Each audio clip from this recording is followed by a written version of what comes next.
El prólogo de Laureano Domínguez al Plasma de Quintón de André Magé. Parte primera. Lector Pedro de Alicante.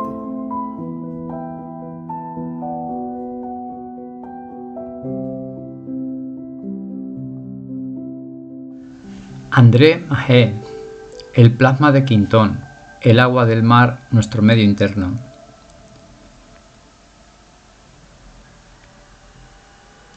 Prólogo de Laureano Alberto Domínguez Ruiz.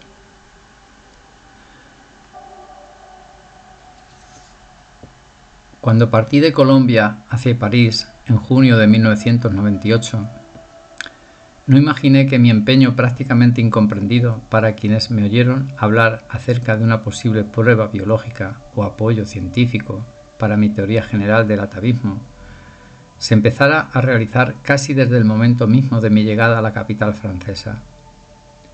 En forma asombrosamente providencial vi aparecer ediciones recientes de la obra de Quinton y sobre Quinton.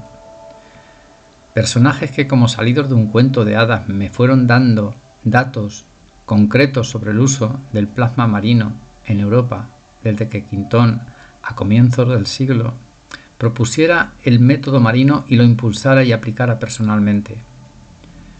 Las bibliotecas y algunos archivos en París, Montpellier y Lyon se abrieron para mí con mínimos requerimientos, como si me estuvieran esperando desde siempre.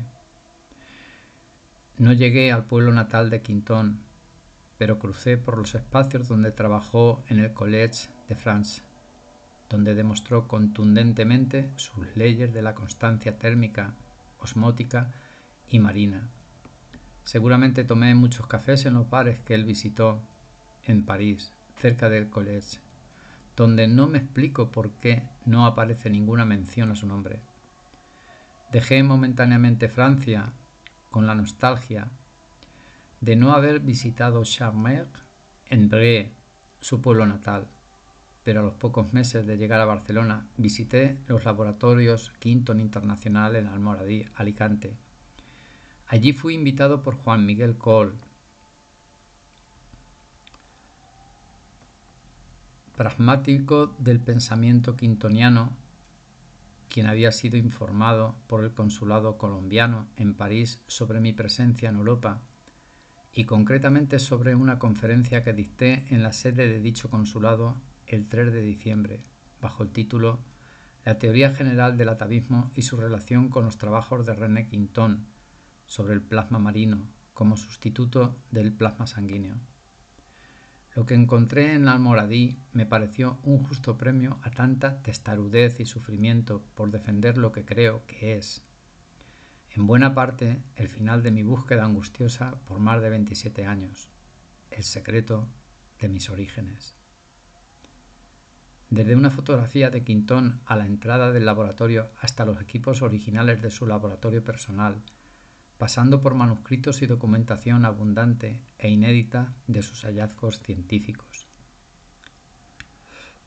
He ido 4 veces a Almoradí y aún me sigo asombrando como un chiquillo frente a su regalo de Navidad. Cada vez descubro un poco más sobre este personaje casi desconocido actualmente en el ámbito científico, aunque aún no me impaciento por el olvido a que han sido sometidos los trabajos de Quintón. He decidido desenterrar su obra y poco a poco darla a conocer en castellano, con el único fin de crear conciencia sobre quienes puedan impulsar nuevamente la creación de dispensarios marinos en zonas de alta mortandad infantil, inicialmente en Colombia. Es allí donde se originó la escuela del atavismo y de allí partí en deuda con quienes han seguido de cerca los postulados atávicos. Ahora tengo no solo una de las pruebas más claras para mi teoría, sino también lo que, estoy seguro, será una gran luz para la humanidad. Una introducción al pensamiento quintoniano escrito por André Magé en 1962. Al igual que a mí, estoy seguro que esta primera publicación despertará en muchos jóvenes investigadores la sed de más, mucho más, sobre este extraordinario legado que es patrimonio de la humanidad y, ¿por qué no decirlo?, un maravilloso respiro de bienestar y de armonía biológica para todos los seres vivos. Nada de lo que se diga alrededor de los trabajos de Quintón debe sonar a exageración. Nada. Ahora que logro concatenar mi búsqueda personal, documentada a partir de mi primer cuento en 1972, Los discípulos de la sal, con las demostraciones clínicas hechas por Quinton y sus seguidores en los dispensarios marinos de París, Montpellier, Lyon, Londres y Egipto, y en los hospitales que se adhirieron al método marino, no me quedan dudas de que retomar sin egoísmos la antorcha que nos legó este gran genio es un acto de amor concreto que nos debemos todos.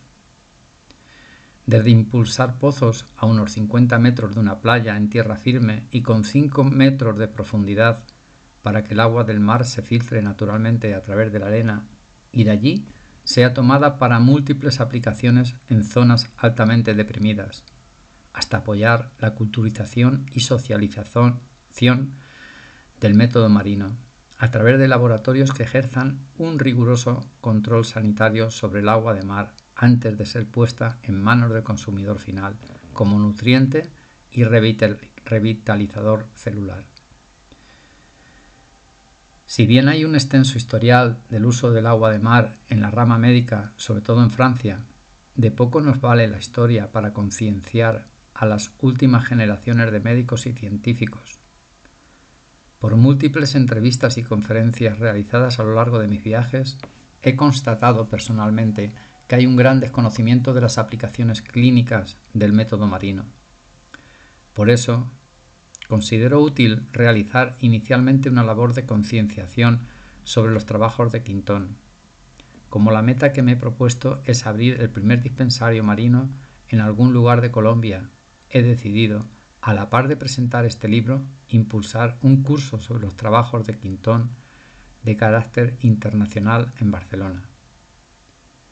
También continuaré buscando aliados científicos para actualizar los experimentos básicos que sirvieron a Quintón en su empeño bien logrado de demostrar las leyes de la constancia, que son los sillares básicos del método. Sin embargo, insisto en el tiempo que ganaríamos si se abre nuevamente un dispensario marino. Aquí conviene citar un texto puntual del libro de Mahé.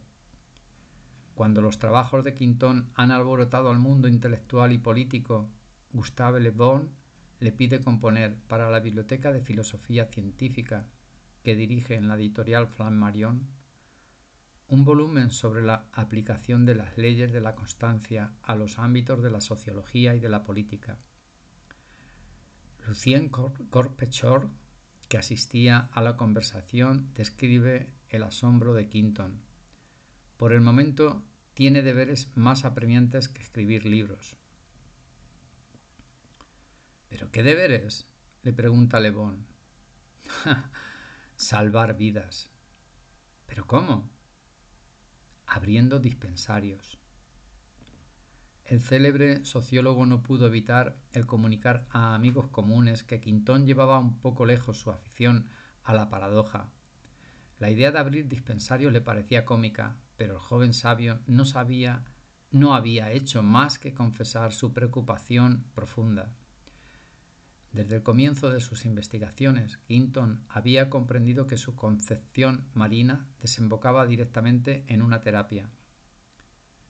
Transcribo este pasaje del libro de Mahé porque considero que en él radica la esencia práctica de su pensamiento, a la que pretendo dar continuidad abriendo nuevos dispensarios marinos. Nuevamente, pues solo con ello veremos las implicaciones reales de los descubrimientos hechos sobre el método marino y su relación con postulados aún no resueltos en la antropología, la biología, la física, la química, la medicina y la ingeniería genética.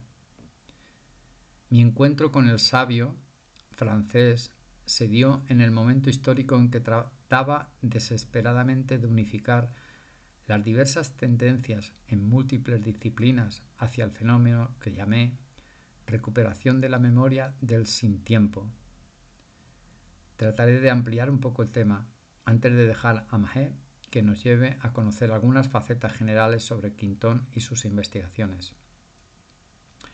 En los ciclos biológicos, en biografías como la de Herbert Spencer, Jan London, Mayakovsky, Roger Boschkovich o Hans Holzbicher y muchos otros seres humanos, encontramos un común denominador, una rara vinculación de hechos no previsibles en la hilación lógica de los pensamientos, generalmente desubicados en el tiempo de sus contemporáneos.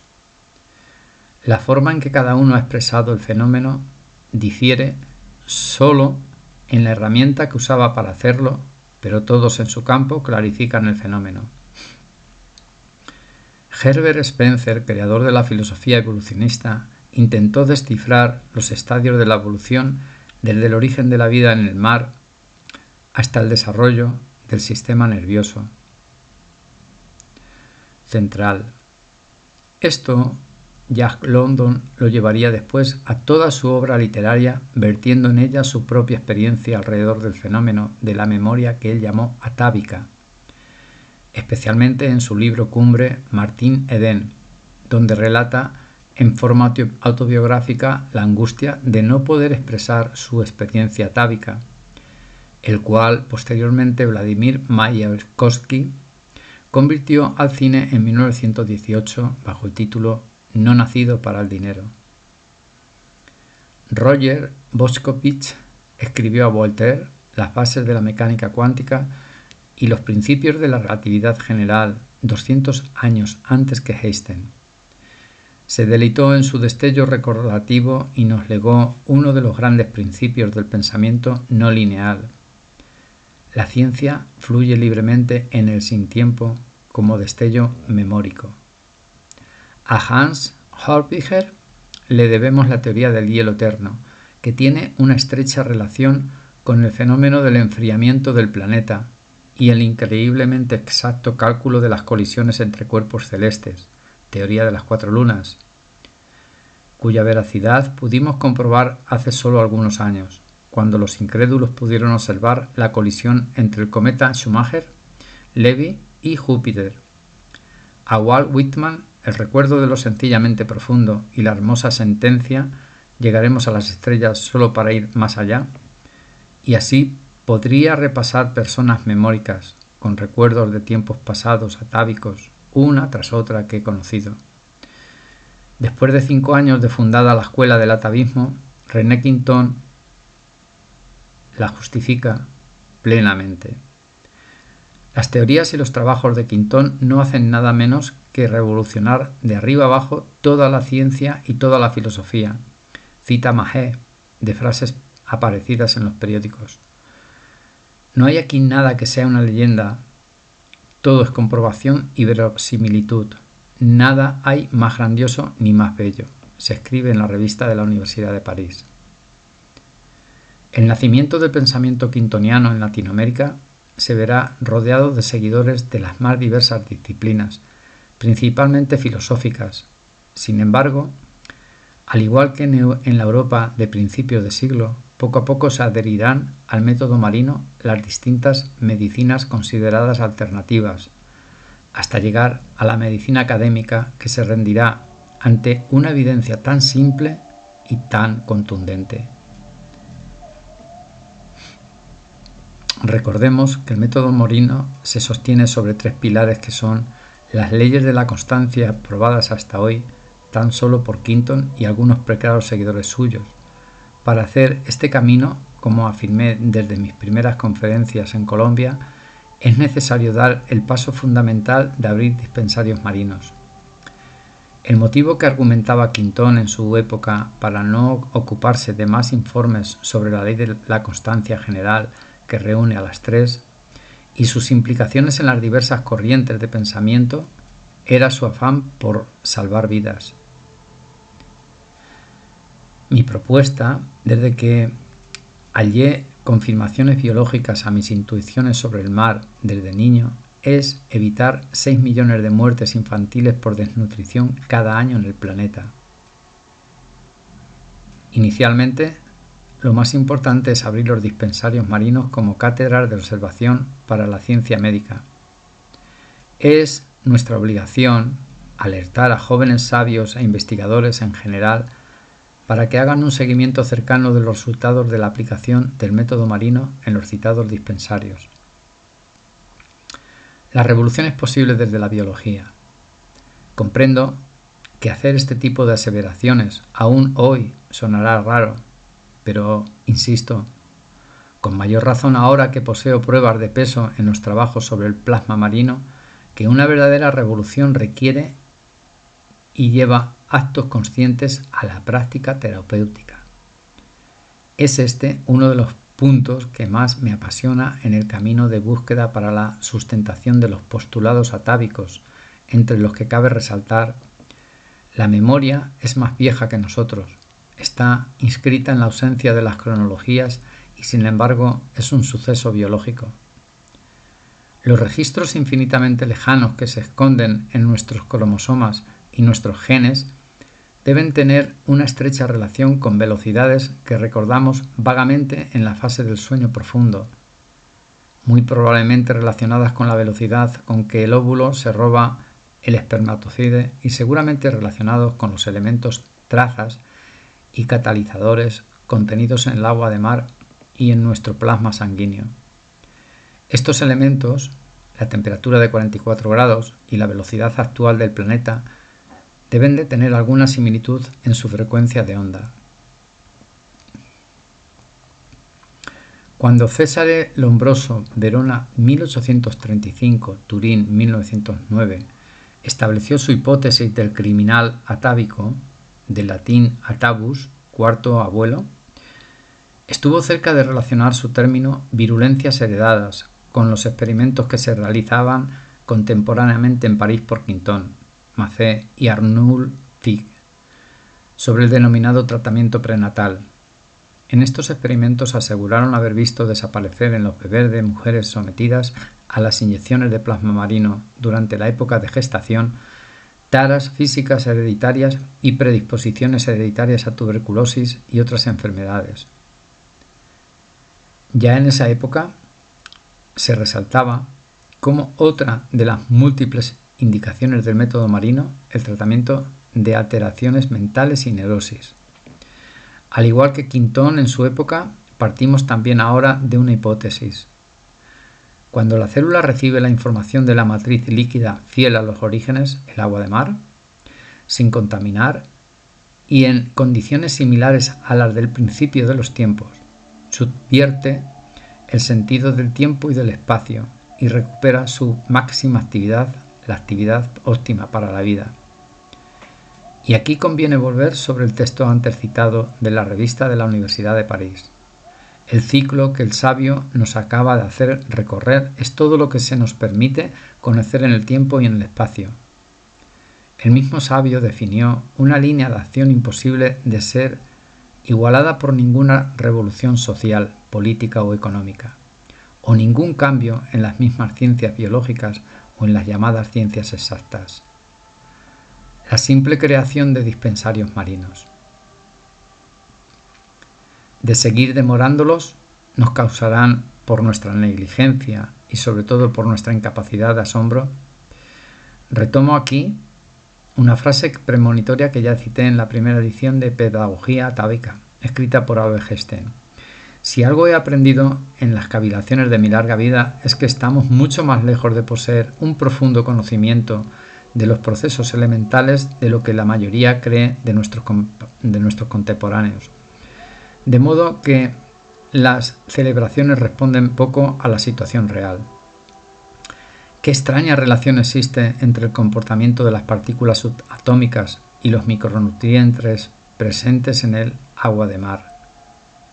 Quizás nunca lo podamos explicar con los métodos de análisis que estén a nuestro alcance, pero lo cierto es que los resultados que se ven después de la aplicación clínica del agua de mar en transfusiones totales de sangre y en otras terapias son prueba fehaciente de que es este el camino más a mano para escudriñar maravillosos misterios que se nos empiezan a revelar en forma asombrosamente simple.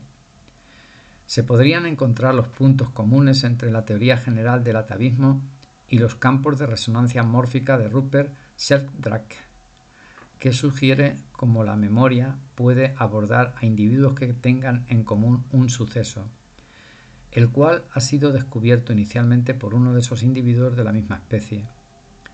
La teoría atávica sugiere que los recuerdos afloran en estados óptimos de aceleración, en física nuclear y en psicología. Los milagros se dan por aceleración. El punto común estaría relacionado con el encuentro de esos momentos óptimos. Cuando relacionamos entonces todos estos fenómenos como intentos de definir la energía física, psíquica y espiritualmente con el estado óptimo de la célula, seguramente encontraríamos muchos postulados comunes con las antiguas culturas orientales y hasta con corrientes de pensamiento contemporáneo como la bioenergía y otras medicinas alternativas. Pero claro, aclaro, sin temor a equivocarme, que todas estas tendencias a la nitidez memórica en las más variadas áreas del saber confluyen en lo que podríamos corroborar cuando pululen los dispensarios marinos como gran laboratorio que no solo salvará infinidad de vidas, sino que nos mostrará cuál es el camino de ascenso evolutivo hacia la armonía biológica y, por qué no decirlo, con el resto del cosmos. Espero entonces que esta primera publicación en castellano sobre René Quintón y su legado sea la puerta de entrada a la totalidad de conocimientos acerca del método marino.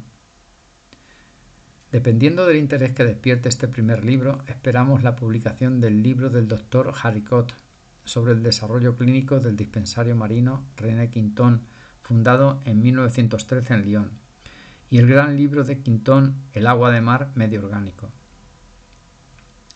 Pero, aunque parezca repetitivo, las publicaciones que necesitamos principalmente se deben derivar del seguimiento hecho a los dispensarios marinos que están por abrirse, con el concurso quizás de quienes lean esta primera publicación. El 13 de julio de 1925, en la iglesia de Saint-Ferdinand d'Esternès de París, una multitud asistía a los funerales de un hombre que desaparecía en plena madurez. La extracción de esa concurrencia podía parecer extraña. Había numerosas mujeres del pueblo llano que llevaban niños pequeños en sus brazos o cogidos de la mano. Pero también habían personalidades de los más diversos medios. Paul Painlet, presidente del Consejo, los mariscales Franchet de Espery y Fayollet, rodeados por varios generales y una delegación de jóvenes oficiales llegados de toda Francia.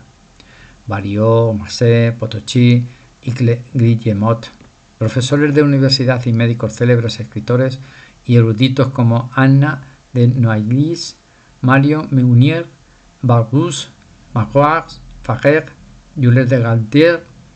Sin embargo, este hombre no era un político, médico ni escritor, y solo pertenecía a la Armada como oficial superior de reserva. Pero su influencia había sido tan considerable en distintos ámbitos y su actividad tan beneficiosa para los seres humanos que la élite francesa se consideraba de luto y el pueblo lloraba a un benefactor. El caso de René Quintón es sin duda único en los anales de la investigación y los descubrimientos. Aparece en el panorama científico a los 30 años como un meteoro proveniente de los medios literarios. En poco tiempo revoluciona varias de las disciplinas más importantes. Pronto se vuelve en todo el mundo célebre e incluso la calle conoce su nombre. La persona de la calle conoce su nombre. Apenas hay periódico que no hable de él y sus trabajos, que son expuestos prolijamente en las revistas científicas. Grandes contemporáneos le rinden homenaje. Barrés declara: «Solo Quintón me ha dado la sensación de estar ante un genio». El dramaturgo Paul Herwig reconoce: hablando con él, siento constantemente que el suelo se hunde bajo mis pies. Y Paul Painlev cuenta que le ha hecho comprender a Goethe cuando dice que el don supremo que de la naturaleza puede recibir el ser humano no es la personalidad. He podido recoger decenas de afirmaciones similares de su correspondencia con hombres ilustres o de dedicatorias de libros, donde la palabra admiración se repite como un motivo principal. 2 años después de la muerte de Quinton, el mariscal Francesc d'Espery hace un llamamiento para erigir un monumento a su memoria. Se constituye un comité de honor en el que se encuentran el presidente de la República, Gaston Doumergue, el presidente del Consejo, Raymond Poincaré, el presidente del Senado, Paul Doumer, Paul Painlev, los mariscales Liaté y Francesc d'Espery, sabios como Charles Richter y Broglie, escritores como Anna de Noailles, Bourget, Maurras, aviadores pioneros como Louis Berlioz y de Guettier. La lista ocuparía 3 páginas de nombres célebres de la época y no estarían todos. En 1931, cuando el monumento fue inaugurado en Champs de Embré, el pueblo natal de Quinton, la ceremonia atrajo multitud de personalidades del mundo científico, literario, militar y político. Después de un emotivo discurso de Francesc d'Espery, Paul Painlev declaró que René Quinton legaba a las generaciones futuras una obra, un ejemplo, una lección. Y poco después, el olvido.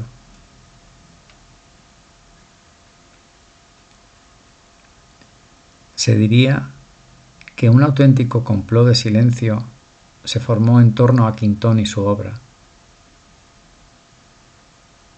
Cuando se redescubre a este hombre genial y se presiente el alcance de sus trabajos, se pierde uno en conjeturas para explicar lo inexplicable. Porque, si bien fenómenos similares se producen a veces con un poeta o con un escritor genial que atraviesan un periodo de purgatorio, no se pueden observar en la historia del conocimiento científico, al menos a este nivel. Es como si durante 2 generaciones se hubiera olvidado del todo a Pasteur.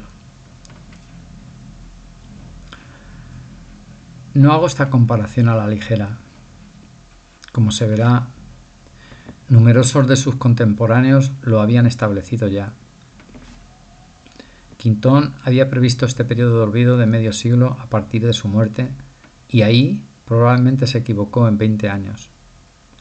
En 1955, en un folleto casi confidencial, un médico de Lyon escribía que Quinton y su obra parecían haber pasado al olvido, pero que el destino esperaba el momento de hacerlos reaparecer.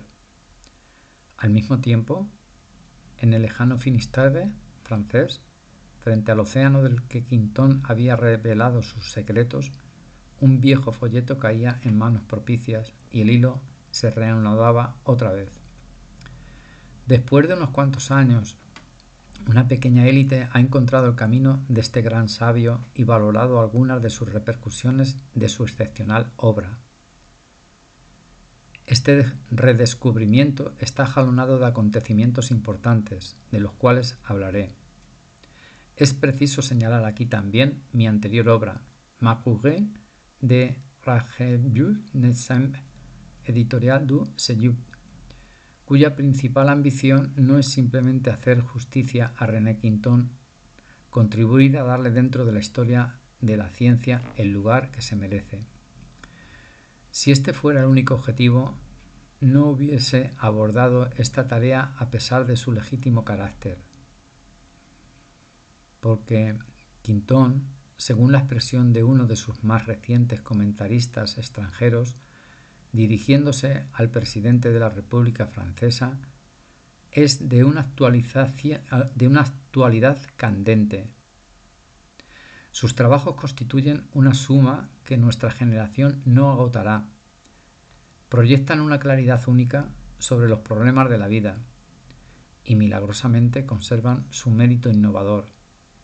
Quintón adelantando medio siglo respecto a su época. Hoy es actual para nosotros su mensaje. Su mensaje nos interesa y nos ofrece inagotables riquezas.